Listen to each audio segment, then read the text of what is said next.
अस्सलाम वालेकुम नाज़रीन, मैं हूं मोहम्मद गज़नफ़र और आप देख रहे हैं मेरा यूट्यूब चैनल। नाज़रीन, आज हम आपको ऐसी जगह पे लेके आए हैं जहां पर पाकिस्तान में एक महकमा ऐसा है, सिविल महकमा ऐसा है जिसमें करप्शन 0% है और इसको अमली तौर पर भी देखा गया है और लोग भी इसे मानते हैं। आज मैं बात कर रहा हूं मोटरवे पुलिस की। मैं मौजूद हूं motorway police Balochistan west zone के ऑफ़िस में, जहां पर इस वक्त मेरिट पर लोगों को अपॉइंटमेंट की गई है। ख़ासकर बलूचिस्तान के जो लोकल लोग हैं उन्हें तरजीह दी गई है। इस वक्त डीआईजी मोटरवे अलीशेर जखरानी साहब मौजूद हैं, इनसे बात करेंगे किस तरह से ये अपॉइंटमेंट्स की गई हैं। सर बताइएगा किस तरह से अपॉइंटमेंट्स हुई हैं। नहमद व नुसल्ली व नुसल्लिम अला रसूल रब्बि इश्रह ली सदरी वयस्सिर ली अमरी वाहलुल उक़दतम मिन लिसानी यफ़क़हू क़ौली।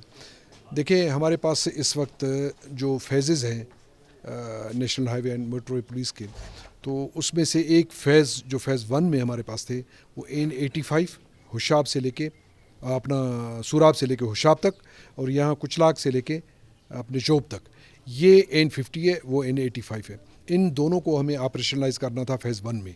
उनके बंदे हमें भर्ती करने थे।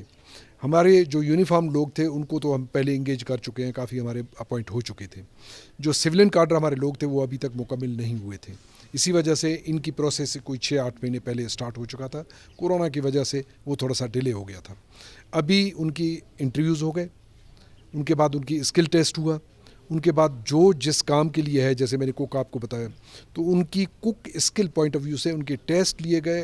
टेस्ट के बेस पे हमने बिल्कुल एक प्योरली मेरिट पे हमने सिलेक्शन किया। आपके सामने आपने इनसे इंटरव्यू किया है, पूछा भी है, और भी मज़ीद आप पूछ सकते हैं। तो बिल्कुल हमने ये किया कि विदाउट एनी प्रेशर हमने बिल्कुल प्योरली मेरिट पे और बिल्कुल इंसाफ की तकाज़ाएँ पूरी करके उन्हीं एरियाज़ के लोगों को हमने भर्ती की है जिन एरियाज़ के लोग आए और हमें ज्वाइन किया। लास्ट टाइम थोड़ा सा प्रॉब्लम ये हुआ था कि उन एरियाज़ को बताया नहीं गया था, इसलिए ज़्यादातर लोग यहाँ कोयटा से भर्ती हुए थे। तो वो भी हमारा इलाका है, कोई ऐसी बात नहीं है। बहरहाल ये है कि उन एरिया के लोगों को बड़ी थोड़ी सी डिसअपॉइंटमेंट हुई थी। इस बार हमने डिसमिनेशन दी डीसीज़ के थ्रू, एरियाज़ के थ्रू, अखबार के थ्रू, वहाँ पे बीट्स पे हमने सबको बता दिया। तो लोगों को सबको टाइमली हमने बता दिया और टाइम मार्जिन भी हमने ज़्यादा रखा। तो हर इलाके का आप सवाल पूछोगे आपको बताएंगे। आपको गवादर का बंदा मिलेगा, आपको तुरबत का बंदा मिलेगा, आपको पंजगुर का मिलेगा। कोई ज़िला नहीं है जिस ज़िले का कोई बंदा ना मिले। आप बिल्कुल इनसे सवाल कर सकते हैं, पूछ सकते हैं। जिस ज़िले का नाम लोगे वहाँ के आपको मैं थोड़ा सा, अगर आप मुझे एक बार आइडिया दें, भाई यहाँ पे तुरबत के कितने बंदे हैं, हाथ ऊपर करें।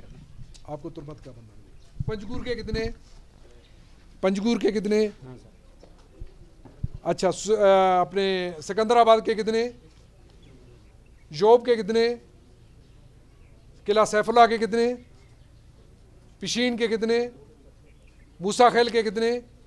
आपको हर एक के देखेंगे, लेडीज़ से लेके मर्दों तक हर ज़िले की नुमाइंदगी आपको मिलेगी। ये आपको फ़र्स्ट टाइम यहाँ पे ये मिलेगा। जी, आपने देखा कि किस तरह से बलूचिस्तान के हर ज़िले से लोगों को यहाँ पर अपॉइंट किया गया है। पहले भी होता ऐसे ज़रूर था, लेकिन ये है कि पिछली बार एडवर्टाइजमेंट इतनी नहीं होती थी, लोगों को पता नहीं था, और बलूचिस्तान में मोटरवे नई नई आई थी, इस वजह से भी बहुत कम लोग इसमें अप्लाई करते थे। लेकिन इस बार बहुत बड़ी तादाद में लोगों ने यहाँ पर तैनाती के लिए दरख्वास्तें दी थी, जिसको शॉर्ट लिस्टेड किया गया है। और इस वक्त मेरे साथ यहाँ पर नए अपॉइंट होने वाले भाई मौजूद हैं, इनसे बात करते हैं। मुबारक हो, आपको अपॉइंट हुए हैं। बताइएगा आपके ताल्लुक़ किस ज़िले से? सर कोयटा से हैं हम लोग। आप कोयटा से हैं, तो आपने कैसे, आपको उम्मीद थी कि आप यहाँ पे भर्ती हो जाएंगे? नहीं सर, बस अल्लाह ने करा दिया तो फिर बेहतर है। मतलब आप ये देखें कि लोगों की जो है ना उम्मीद ही ख़त्म हो चुकी है पाकिस्तानी इदारों में, कि वो बग़ैर किसी करप्शन के या पैसे दिए या सिफारिश के बग़ैर उनका काम होगा। एक और भाई यहाँ पर मौजूद हैं, इनसे बात करते हैं। बताइए, आपको उम्मीद थी कि आप यहाँ पे भर्ती होंगे? नहीं सर, वैसे तो इस तरह नहीं थी कि जैसे कि पहले दिन डीआईजी साहब आए थे बाहर, अपने अफसरों लोगों को यही समझाया था कि आपने किसी को भी इस तरह के प्रेशर में नहीं डालना है, कि जो भी आएगा मैं उससे इंटरव्यू ले चाहूँगा। तो मैं ख़ुद पशीन से हूँ, मुझे बहुत खुशी हो रही है कि इस तरह के अफसर आप लोगों के बीच में मौजूद है। इंशाल्लाह आइंदा भी इसी तरह रहेंगे। जी बिल्कुल, आपने सुना ये सब भाई जो है मुख्तलिफ़ बलूचिस्तान के अज़ला से हैं और इस दफ़ा जो हुआ ये है कि बलूचिस्तान का 52% कोटा पहली बार मोटरवे में आया है कि यहीं के लोकल लोग होंगे। अदरवाइज़ ऐसा होता था कि 6% जो है लोकल यहाँ पर भर्ती किए जाते थे, लेकिन अब ये 52% किया गया है और अगर बलूचिस्तान गवर्नमेंट चाहे तो इसमें मज़ीद इजाफ़ा हो सकता है। वो इस तरह हो सकता है कि वो मोटरवेज़ को बलूचिस्तान में फैला दे, क्योंकि हाईवेज़ बलूचिस्तान में बहुत ज़्यादा हैं लेकिन मोटरवे पुलिस की एक्सेस बहुत कम जगह पर है। इसी के साथ इजाज़त दीजिए, मुलाकात होगी अगले प्रोग्राम में। अल्लाह हाफ़िज़।